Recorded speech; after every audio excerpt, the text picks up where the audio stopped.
Hey guys, so I don't normally do these kinds of videos that often, but because it's the anniversary and because I think this was a fairly controversial top 10 list, I'm going to go ahead and do a comment reaction video to some of the comments that people are leaving here. I actually didn't even look at these comments yet. I don't know how bad they're going to be. So if we come across some like really bad ones, maybe we'll see if I might cut some of them out. But I hope I don't have to do that, but we'll see. I did ask on Twitter if you guys think I should read these comments, and a lot of people said yes. So we're going to go ahead and take a look at what we've got going here. So I guess just to refresh people on the actual list itself, we can take a look at the video here. So to go through the list that I just made, number 10 we have Goku and Vegeta, Super Saiyan 4s, the tag 4s. Number 9 we have Revival UI Goku. Number 8 we have Goku and Frieza, which I spent like pretty much the majority of this video discussing, like all the way here. What is this, like 11 minutes of explanation of why they're number 8 on the list. So yeah, obviously the biggest point of concern I think for a lot of people watching this was the fact that they were number 8 here. Number 7 I had Beast Gohan. Number 6 we have the transforming yellow Jiren. Number 5 I had Blue 17. Number 4 I have Gogeta Blue. Number 3 I have Ultra Hit. Number 2 I have Rose, and then number 1 I have Kid Buu. So in order to obtain a more in-depth explanation of why each of these characters are in the slots that they are, I would just recommend going and watching the video, because I'm not going to sit here and explain this whole thing. That's why this video is 33 minutes long. So yeah, if you want a more in-depth explanation about why each character is ranked the way that they are on this list, go ahead and watch that video. But that's just a prelude to the comments, right? So we'll see what people are saying here. So I have it sorted right now by top comments, which are the comments that have received the most thumbs ups, I guess is how this is sorted here. Maybe we'll go ahead and sort by newest later on. Sorting by newest means that the comments are going to be a lot more like Wild West format. Probably not a lot of nice things, but we'll see. We'll see.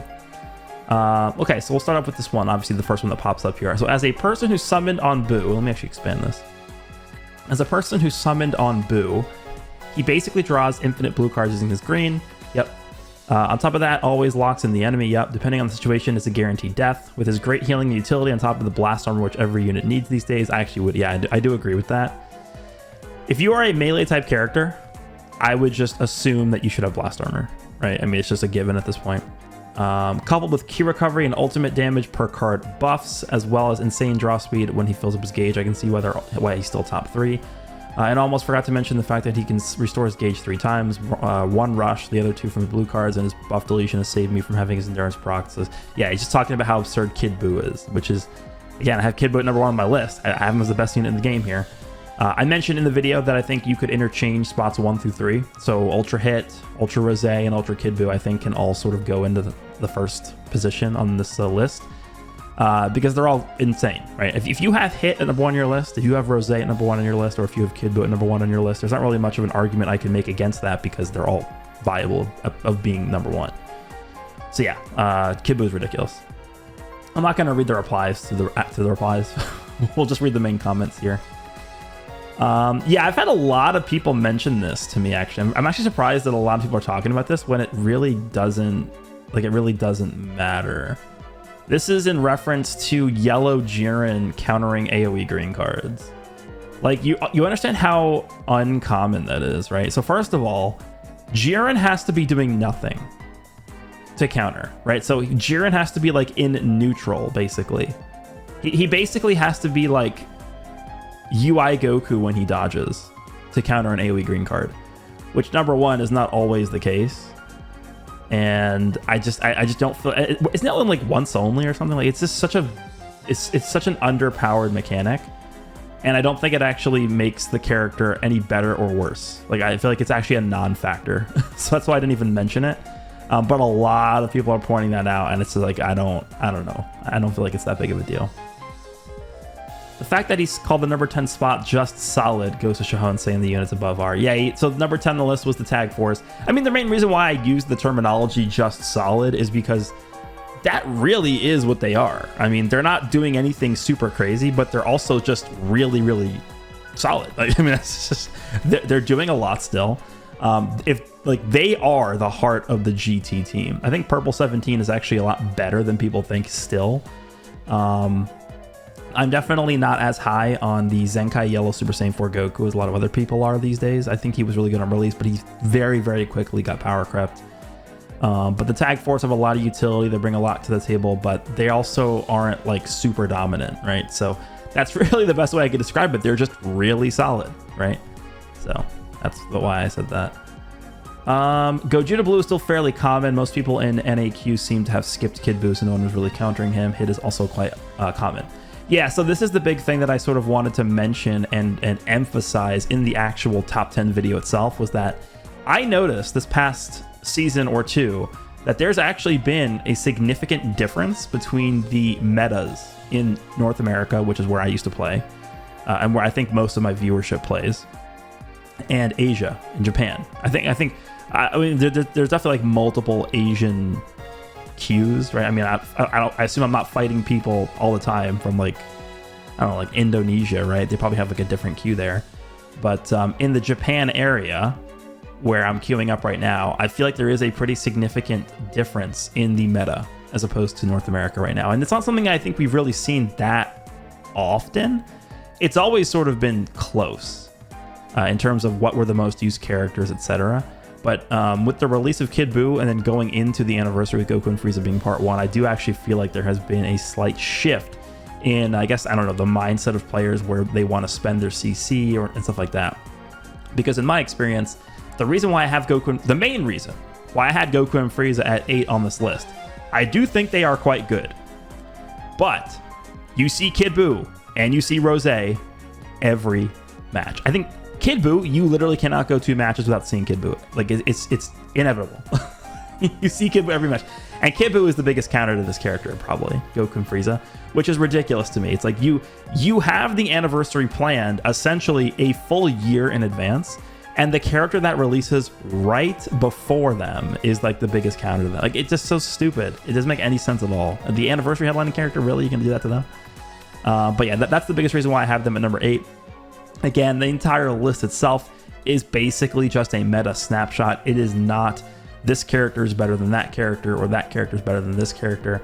If Goku and Frieza are 8 on the list today, something could release in part 2 that could potentially boost this character to slot 4 on the list. Like, it's possible. It for sure is possible. So yeah, because I think I asked in the video, like, for people who are queuing up and playing the game in North America, like, what is your experience with what characters you're encountering? So it seems like this guy's experience in the North American queue, this Grenin Jason, I guess. Gogeta Blue is fairly common, which, I mean, I would expect him to still be fairly common. I mean, I don't, like, never run into Gogeta Blue. I see him, again, I think I said, like, once every 4 or 5 matches I run into him, so it's not that uncommon, but not as much as it used to be. Most people skipped Kid Buu. Yeah, no, not here. And then Hit actually is also quite uncommon for me as well. I think I fight probably 1 Hit every 10 matches, 10 to 15 matches, somewhere in there, 12 matches. Hit is probably the least common out of the top 4 Ultras in the game. So out of Hit, Gogeta Blue, Kid Buu, and Rose, I would easily say that Hit is the most is the one that you encounter the least often here in Japan. Okay. On my end, I'm experiencing way less Beast Gohans in this meta, but that's just on my end. I like this list, not my cup of tea to always feel the need to rank units because of it'll constantly change with every new unit that comes into the game that can be worthy of being in someone's top 10. Yeah, I mean, again, I always mention that these lists are very subjective. In terms of Beast Gohan, I have noticed, and again, I think this just goes hand in hand with Kid Buu being just like the ultimate character to use right now or something. I actually have fought a lot of Kid Buus on hybrids. So it would be Kid Buu, Pan, and Beast Gohan. So I have actually been fighting a decent amount of Beast Gohans recently. I'm not really sure what compels people to use that hybrid setup with Beast Gohan, Pan, and Kid Buu. I guess the mindset is you just put Kid Buu on any team, and he should work out, I assume, is what people are just thinking. Like, it's not wrong. I mean, it's still a good, like, the team will still do well. But yeah, Beast Gohan, definitely not as much as we used to see him, but I think once we start getting, like, if we get like 1 or 2 really good hybrid Saiyans, then we'll start seeing him way more often. Okay, so I'm not entirely sure what the what the timestamp is. I'll have to read this. Let's see what he's saying. I got them in the Boo Bros banner, and I've been using them on leader slot. They genuinely... Oh, is this for the Tag Force? Maybe it is. They genuinely have let me do so much. It's unreal. I've gotten one or a few comebacks, and unlike when they come out, I have actually been seeing their LF a lot. Let's just see. 235. Yeah, that is the Tag Force. Literally right when they popped up. Okay, so he's talking about the Tag Force here. Just the blast armor is so handy. Then the AoE, longest held combos with Vegeta. Then the Vanish Restoration on blue really helped do some comebacks that have felt really nice. Certainly really fun too. Really happy with this unit. Yeah, I mean, I think, again, like I mentioned earlier with the Tag Force, I feel like they've just sort of maintained their status as a really, really solid character. I think in terms of design, as a tag character, they do work very well because both the Goku and the Vegeta side have very similar qualities. It's not like you have to remember two separate units. Okay, what does what does Goku do? Okay, now what does Vegeta do? Because they're both doing similar things, right? They have a similar green card. They both have blast armor. The tag switch between them is not doing like separate things. It's a lot of it is the same. So you have a consistency whether or not you're switched into Goku and Vegeta. Now, obviously, Goku's supposed to be the hard-hitting character, and then Vegeta's supposed to be the character that combos for a long time to get Goku back in, draw a blue card, and the combo with that. But I do think they're a very, very well-designed character for sure. All right. Honestly, while from 10th to 4th, the list changed a lot. It's unsurprising to see the Ultra still running the game because they have to be the most broken kits in the game. I think I fought more Goku Blacks and Kid Boos than Jirens and Goku and Friezas compared to last year, which left me a bit sad. Yeah. So I guess there's this concept we can discuss briefly, which this guy mentioned here. Or girl, I guess. I don't know. It's here's the main takeaway that I took from this comment. It's unsurprising to see the Ultras still running the game because they have to be the most broken kids in the game. This is the biggest takeaway. So there is a assumption that Ultras are designed to be the best in the game, which, I mean, you take a look at the lists of like any person who knows that they're remotely talking about the game, and I would assume that they would mostly have those 4 Ultra characters, Kid Buu, Rose, Hit, and Gogeta Blue in top, at least in the top 5, right? All 4 of them. So based off of that, it would seem that they are intentionally creating these Ultra characters to straight up be better than LF characters. And I think it has to do with the rates of the units. I think it has to do with the banners of the units, right? Because the rates and the banners are so bad compared to LF banners, they're compensating for that by making the Ultras just so much better, right, than the rest of the game. Honestly, if I was going to make one comment about Goku and Frieza, again, I think Goku and Frieza are a good character, and I think that Kid Buu, especially for my meta in Japan, Kid Buu being so prevalent just is a very, very big hurdle for the character. But even past that, even just looking at individual kits, if I had to give one criticism of the character, it would be that they're not good enough. I don't think Goku and Frieza as a headlining anniversary character, part 1, like they literally are the logo of the anniversary, 5th year anniversary. I do not think that this character was created to be good enough. I think they should have been better. A lot of the issues stem from the Goku side. Frieza is doing a lot of the work. Like, most of the time, when I'm using the Goku and Frieza character, I find myself not even wanting to switch back into Goku a lot of the time. It really does feel like Vegeta and Trunks, because with Vegeta and Trunks, I almost never want to switch to Vegeta ever. Trunks is just so much better than Vegeta, and it's so unbalanced. And that, I guess, can sort of loop back into what I was just mentioning about the Tag 4s, where Goku and Vegeta are very, very similarly designed, right? The Tag Super Saiyan 4 Goku and Vegeta, they're both very similarly designed to where, yeah, Goku is hitting harder. Vegeta's bringing the combos where you can switch back into Goku. He's actually like facilitating the design of the character. That's why they're a good designed unit. It doesn't really feel like Vegeta on the Vegeta and Trunks character is really doing anything at all to help that character out. And I could sort of say the same thing about Goku and Frieza. I think Vegeta and Trunks are suffer from that more than Goku and Frieza do, because I think Vegeta's like actually just horrible. Like I hate the Vegeta side of that character so much. I think he sucks.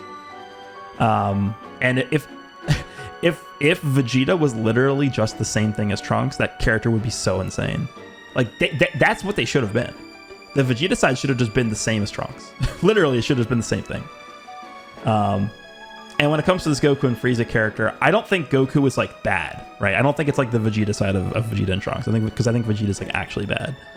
But in terms of the Goku side here, Goku just doesn't do enough to want me to actually go back into Goku from Frieza because of how much better Frieza is. It doesn't feel like if you switch into Goku in the middle of a combo, you even have enough card draw speed or combo potential, because you don't have cover null either, to be able to go back into Frieza. And that's really the main draw of these tag characters, is you want to be able to switch back and forth like fairly frequently because you're getting these buffs, you're stacking the mechanics. And that's not what this character feels like, especially, this character that is building up their damage and building up their other stats, cost reduction, etc., from tag switching. Right? Like, they're getting permanent buffs from doing that. And I think if they... Like, I don't know if this is going to end up being like a Super Saiyan 4 Gogeta situation where this character gets like a unique equipment really early or whatever. But I think if there's an area where I would focus on, it would definitely be the Goku side of this character, because that to me feels like the weak point. But as a conclusion to that mini segment there, I think I would just end up saying that as an anniversary headlining character, I do not feel that they were made to be good enough. Simple. I don't. All right, let's see what we got. In my opinion, Goku and Frieza in 17 are 6 and 5. That's fair. I think I mentioned in the video itself that I think Goku and Frieza can go anywhere from 6 to 8 on my list. And I wouldn't really say anything about that. I think that's fair. They work so well together, it's insane. Yep, I mean, that's obviously what they were designed to do. Not to mention Goku and Frieza combined with the Tag Force and Z-Duo actually work very well because of the subcount reduction. Yeah, so what he's talking about here is obviously Goku and Frieza have a anti-Rising Rush mechanic, and both the Tag Force and the Z-Duo, Super Saiyan 3 Goku and Super Saiyan 2 Vegeta, have a mechanic where if they are rushed by the enemy, you can automatically switch into a character because they reduce the subcount of all allies by 10. Now, that's assuming that the enemy doesn't have cover null active. Because if the enemy has cover null active and you switch into this character, they actually can't counter the rush. The other, so I mentioned the biggest fault with this character, I think, is just the Goku side isn't doing enough. The actual, biggest fault, I think, besides that, is the fact that they are not defensive enough. This character, because here's the reason why. This character can't switch into a character that has cover nullification and nullify a rush. The best way this character has to nullify a Rising Rush is to actually switch in and just tank a combo. If you switch in, if you cover change with this character, and the enemy is comboing you, even if they have cover null, they can't rush you in the middle of a combo. So the problem with this character is that you can't just cover change with them because they will die. They do not have nearly enough defense, or they don't have nearly enough disrupt abilities to be able to actually tank combos and not get utterly obliterated. So that is my main issue with this character and the Rising Rush nullification mechanic. Because if this was a character that was actually given more disrupt abilities, more damage reduction, more ways to survive these longer combos, then it would feel a lot easier and a lot better to get this character's Rising Rush nullification, and it would deter your enemy a lot more often from being able to use the rush. Because you wouldn't be scared to just throw them into a combo and they would instantly be dead, right? So that's, I think, the other biggest thing about this character. Those are the two biggest things. Goku's side not being good enough, and then just the fact that it's not feasible for them to be tanking these long combos without just getting absolutely destroyed. Last year I considered cover null set. This year our Rising Rush manipulation set. I could see if they want to make a unit that Rising Rush can override the opponent rush. Rising Rush for big legends vets this year. Limited how UI Goku override works. I wonder what they're going to make for the next year. Maybe unique gauge manipulation set units are coming. So you're talking about locking unique gauge. I believe that's been something that's been data mined in the for a long time. There's always been an asset that has the unique gauge with a cross out symbol over it. I'm not really the biggest fan of just completely locking mechanics out. And the reason why is because there's no counterplay to locking stuff. I've always hated that since no switching was a thing in the game. I actually am not a fan of card sealing. I think slot sealing is really dumb because there's no counterplay to it. You can't do anything to disrupt your cards getting sealed. you can't do anything to have yourself not afflicted by no switching, right? These effects that are just straight up canceling mechanics. There's no way around them, and there's no counterplay. So I actually don't want unique gauge canceling or unique gauge nullifications, because a lot of these characters like are based and built off of their unique gauges. So if you are able to cancel a character's unique gauge, like imagine you cancel UI Goku's unique gauge, like what, he just becomes worthless basically. I don't know. I'm not really a big fan of that. Jordan, huh? I like the part when Goku used an attack and that, or when Frieza used an attack and that attack at the end was really cool. If you're yeah, thanks for your insight. Why is this even here as one upvote? It's supposed to be like the top comments. 1% Jiren is higher than the LFs calling it now. I have Jiren 9 stars, and he's definitely the better unit. Him and Blue Zamasu in the same team is crazy. Yeah, I mean, the thing with Jiren that I mentioned in this video is Jiren, I think, is the only character that can really, literally counter everything from mid-range, right? You have a green card with Jiren at mid-range, the enemy can't tackle you, they can't strike you, they can't blast you, and they can't do anything. Like, you can counter everything they do. I think he's the only character in the game that can do that, so he's really strong. Imagine if Goku and Frieza's gauge countered ultimates as well and gave the counter like 3 charges and were able to chain it with a blue card. Yeah, I actually was a bit confused why they didn't add the chainable blue card, because I mean, every single counter in the game has a chainable blue card. I mean, I'm probably forgetting some that don't. There probably are a few that don't, but most of the like 95% of the counters in the game have a chainable blue card. So yeah, interesting that they didn't give them that. In fact, I think even the first time I got the counter with this character, I tried chaining it with a blue card and it just didn't work. So I was like, okay. Goku's side should have got a lock on activation for his green card. And should have had the ability to draw a blue card as well. So here's the thing with Goku's green card. So Goku's green card does increase the allies or your enemy's sub count by 3 for the entire team. So it is sort of acting as like pseudo cover null and a pseudo lock-in. But I would have liked for him to just gain. Here's my solution to Goku's green card. Give him cover null for 10 counts upon activation, and give him a random card when he uses his green card as well. So he uses his green card, and then he gains, so obviously he's gaining card draw speed already, it's already in there, and he's blast armor on the green card. Give him 1 random card, and give him cover null for 10 counts. At that point, the green card is good. When you look at a character like Goku and Frieza, and you look at the green card, if the green card is a charging forward green card, whenever we have these charging forward melee-based green cards, for some reason, they always feel underwhelming. It's because stop times are just so powerful in this game. You have stop times, you have AoE green cards, like, you have all these busted, absurd, ridiculous green cards. And then you look at, like, Goku's green card. You look at, like, Zenkai Yellow Super Saiyan 4 Goku's green card. Like, I don't want that. And if you're going to give that to me, they got to be really good. Like, really, really good. So that's, yeah, I agree. Goku's green card is definitely undertuned here. All right, let's go and shift this over to newest first. All right, so prepare yourselves because there might be some what I like to call interesting comments here. We'll potentially cut some out if we need to, but let's see.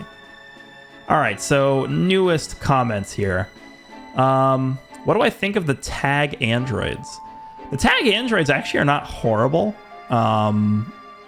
Feels insane to say that considering how absurd they were just a year ago. But I feel like they can still do some good damage, of course, right? You have to be good with drop comboing. Obviously, it's going to hinge a lot on you gaining 17's green card. If you're able to land that, you're at a massive advantage even still. But I don't think they're touching the top 10 on this list. But I wouldn't call them really that bad. Goku Black and Kid Buu are him. Yep. Okay, here we go. Biggest... Let me expand this. Biggest cap I've heard is Goku and Frieza can't tank. They have the same defensive stats as the Ultras, how they're higher than most Ultras, and the same cut. They even have better defensive equips. The Jiren vs Goku Clash Awaken equip giving 25 to base strike attack, and the co-op Jiren equip giving 10% to strike defense, and the LF17 co-op equip, like, what? You come to the conclusion. Also, you don't fight them that often with a more defensive-oriented Z ability with it giving strike and blast defense. How are you saying they're bad defensively when simple math doesn't agree with that? Because they have no disruption. The only disruption the character has, I'm gonna say something this might be surprising to some of you. If you look at all the best units in the game, they all have disruption defensively. Every single one of them. And if they don't have any disruption, they have some sort of like enhanced defensive mechanic. Could have been any other reason. I'm going to go into that in a second. I just want to finish reading this. Could have been any other reasoning of why you have them at 8, and it would have made more sense than saying their defense sucks. They're better than ultras at tanking. No, they're not. And here's why. So we take a look at all the ultra characters in the game. So we'll start with Kid Buu. Kid Buu has endurance, and he heals like crazy. He destroys your cards when his full gauge is expired, and he gets a ton of healing. Like, he's actually designed to be a defensive character way more than Goku and Frieza are. Take a look at Rose. In fact, I'm going to pull up Rose. We could take a look at this together. There is no way you could tell me that this character is worse defensively than Goku and Frieza. Goku and Frieza have one disruption ability, and it's based off of you having a dead ally. Right, Goku and Frieza, I think it's what? Upon switch in, when you have a dead ally, they destroy 3 cards once only or something, and then they lock your main ability for 5 counts. Guess what Goku Black does? I'm going to see if I can find every single disruption ability in Goku Black's kit here. The following effects when changing cover. He gets type neutral for 5 counts. He destroys a card. He reduces your card draw speed for 5 counts. And he steals your main ability for 5 counts. Not to mention, he has all this healing, right? So, oh, that's unique gauge. Where's the healing? Because he heals, right, for damage received. Maybe it's up here. Dude, I can't even see everything. This character's kit is so big. Yeah, no, 5% HP when faced with an enemy. So this of course is like going to activate on cover change, right? When he comes in on cover change, he's healing by 5%. If he's below 50% HP when he switches in, he's destroying 3 cards. So guess what? He's destroying 4 cards when he's cover changing. If he's below 50% HP, he's stealing your main abilities again. Yeah, this character is like, I don't know, 3 to 4 times better defensively than Goku and Frieza is. So you even mentioned, besides Gogeta Blue and Kid Buu's endurance. I mean, so Kid Buu and Gogeta Blue, you already agreed that they're better defensively than Goku and Frieza. I just showed you that Goku Black is way better defensively. And there's no way you're going to tell me that Hit is worse defensively than Goku and Frieza when Hit has one of the most ridiculously busted defensive abilities in the game. Where is it? This. This is so dumb. Because it's this combined with... Where's the other one? This. It's this combined with this. Hit is healing 3% every time he uses a card, and he's healing 3% whenever the opponent is using a card. You know how ridiculous this is? As long as he's not getting hit by like a type disadvantage, like Beast Gohan. As long as Beast Gohan is not attacking this hit, not really much the enemy can do to like blitz this character down because of how much value he's getting from this heal here. Goku and Frieza are not healing whenever they get hit by a card. They're healing. I think it's what only the Goku side is healing when he's using cards, and then you heal when you tag switch. That is not holding up to this. This is insane. Because this even applies when the enemy misses. So if the enemy uses a blast and you vanish, you're still getting the heal. If the enemy uses a blast and you match their blast with your blast, you're still getting the heal. Like, this is really, really strong. Plus, don't forget, Hit has a universal cover change. So, yeah, I don't see any universe where Goku and Frieza are as good defensively as any of the Ultra characters. I would say Goku and Frieza are worse defensively than LF17, like, obviously. I would say that Goku and Frieza are worse defensively than Jiren, obviously. Who else did I have on the list? Let's just go through the list here. Yeah, he's worse than Jiren defensively. I would say, yeah, he's worse than Beast Gohan defensively. Beast Gohan destroys a card on switch in, and he has endurance. And he can destroy the entire enemy with his green card. What else we got? UI Goku, I mean, a revive. I would probably say, I mean, this character is not eating damage better than Goku and Frieza. I'm not going to go that far, right? Obviously, this character is not designed to take damage that well. But he has a revive. Yeah. And then the tag 4s, I would say, are a much more slippery character than Goku and Frieza because of, number one, their AoE green card. They have blast armor on both Goku and Vegeta side. So they can sort of maneuver their way around blasts more often and more easily. And then they have the sub count reduction when the enemy uses an ultimate or a rush to just avoid it, right? So that is something that they have as well. So you take a look at the list. I mean, they're one of the worst defensive characters on here by far. I don't really know how you could argue against that. Ultra Broly. Is Ultra Broly still good? I haven't played since the Broly update, so I want to see if I still have a good unit.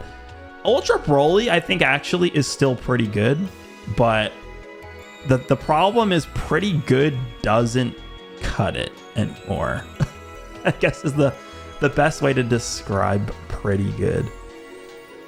It's just he was unfortunately given a kit that was not going to age well because of how much. So here, the best way I can describe it is like this. You have two different kinds of power creeps in this game. You have offensive power creep, and you have defensive power creep. So if you look at the evolution of offensive power creep versus defensive power creep, you have I wish I had like MS Paint open or something. So I'm moving. You guys can see my mouse on the screen, right? So I'm moving my mouse on the screen. This line is for offensive power creep. So offensive power creep is basically going like this, just straight line up, just constantly going up. Like that's what offensive power creep is. Defensive power creep is starting from the same position, but it's going like this, and then it's like slowly tapering off like this.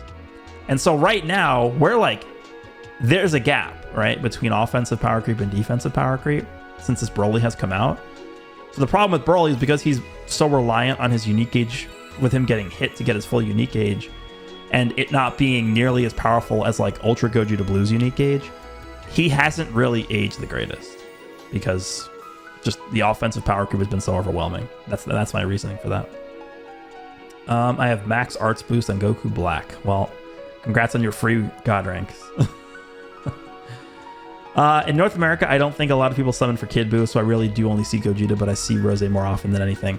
Yeah, Rose seems to be the most prevalent across every region. Like the common denominator is the common denominator across just every region is looking like it's Rose. Like it's just I can understand because Rose is a Saiyan, and Saiyans are just the most popular forms of characters, right?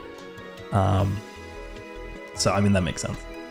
I would put Rose as number one because it's just what you fight against normally is Ultra Rose, Gogeta, and Zamasu. Yeah, it's God Ki, or just like I guess Gogeta on Future too, right? Makes sense. I mean, again, if you're gonna argue Rose, Hit, or Kid Buu is number one, I think they're all viable for number one. Something you need to realize is that the reason you haven't been running into that many Goku and Frieza players is because not everyone is pay to win. Oh, is that the reason? Oh, why didn't I think of that? That's the reason? Some people actually have to grind. Also, you got some nerve ranking Beast above Go Frieza. Like, that is just wrong. Okay. Here's the comments I was looking for. So let's break this down. If you just go watch, like literally, just go watch my God rank grind. So is everyone being paid to win the reason why I'm literally fighting 14-star Kid Buus every match? Is that the reason? Does that sound like a very free-to-play, player-friendly environment? That every single person I'm fighting has 12+ star Ultra Rosés, Gogeta Blues, and Kid Buus, and yet they're not. I don't see like literally any Goku and Friezas ever. Is that the reason? Is because everyone is not pay to win like me?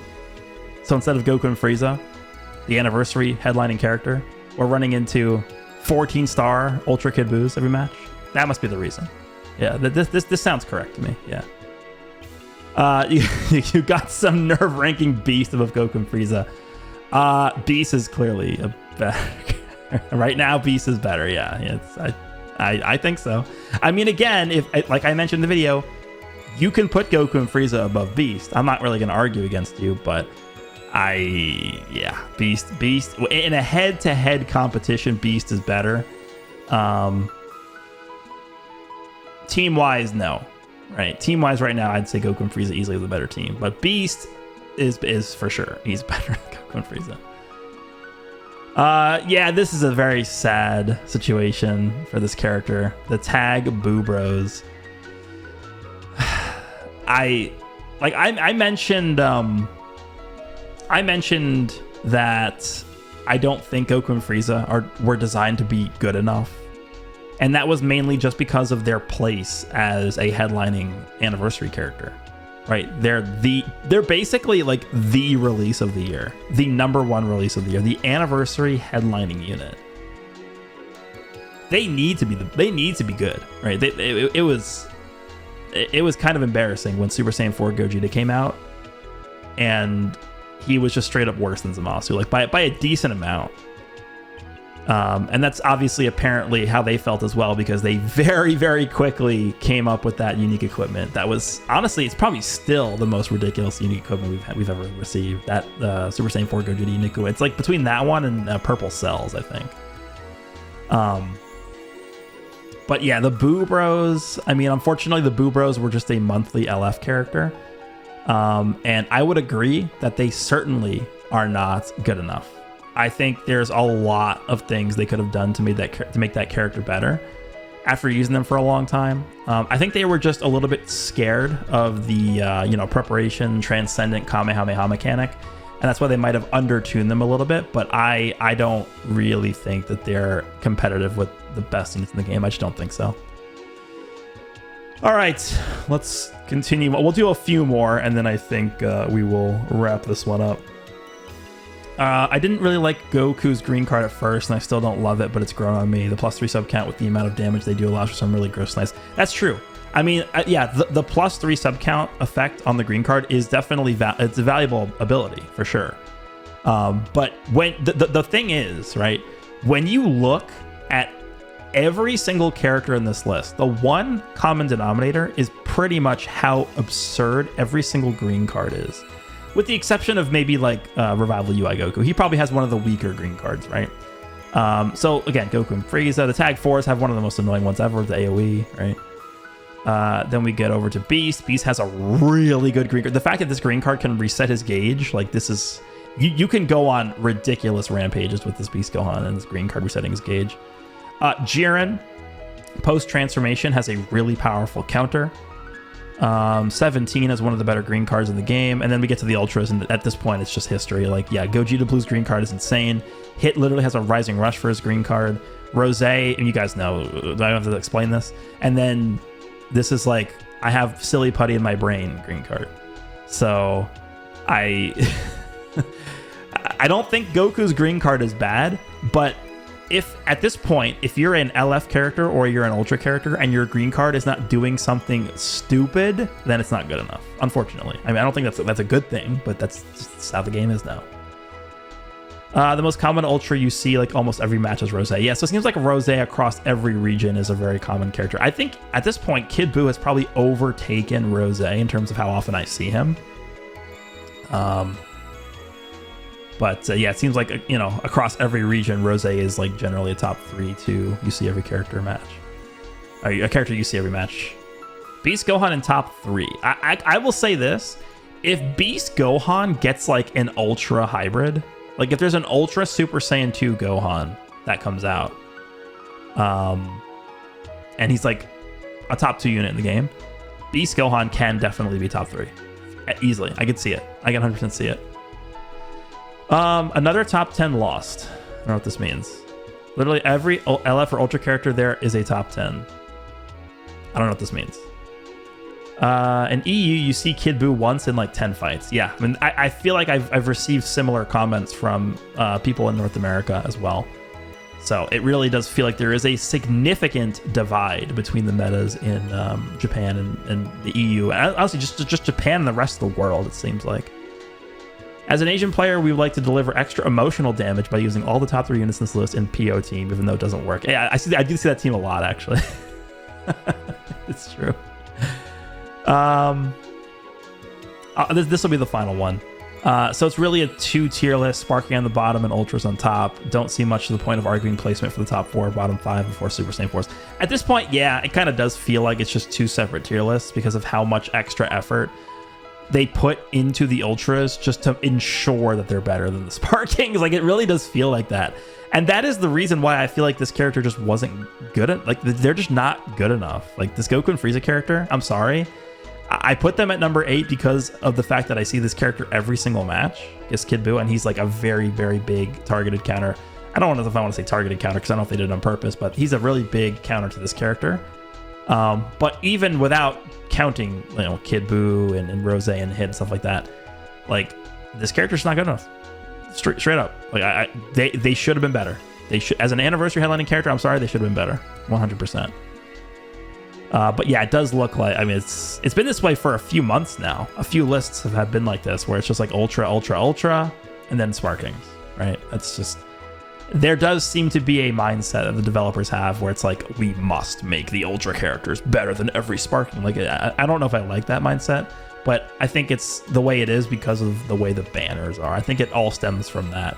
The banners suck. There's only like the Ultra that you're really trying to get from those banners. The rates are bad. Well, to compensate, we got to make the Ultra characters themselves really good. So we'll see. We'll see how this looks moving forward. We'll see what comes for part 2 of the anniversary. We'll see what comes for part 3 of the anniversary.